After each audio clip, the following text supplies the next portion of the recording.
Isang mataas na miyembro ng Communist Terrorist Group ang naaresto ng mga operatiba ng Police Regional Office 5 matapos ang engkwentro sa bayan ng Palana sa Masbate. Kinilala ang suspect sa alias na Luding, 58 anyos, na nadakip matapos makasagupa ng tropa ng pamahalaan habang nagkasagawa ng security operation sa Barangay Miabas noong Mayo 10.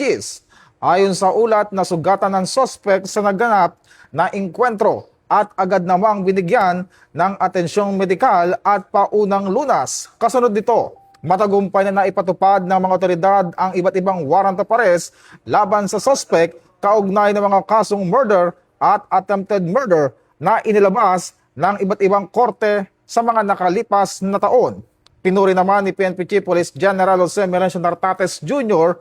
ang mga operatibang nagsagawa ng matagumpay na operasyon. Ito ay bahagi ng PNP Focus Agenda na Enhanced Managing Police Operation na hulihin ang mga most wanted person na nagtatago sa batas. Ito ang bagong PNP para sa bagong Pilipinas, serbisyong mabilis, tapat at nararamdaman.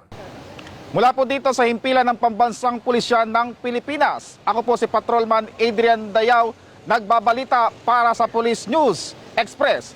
At ito ang bagong PNP para sa bagong Pilipinas, serbisyong mabilis, tapat at nararamdaman.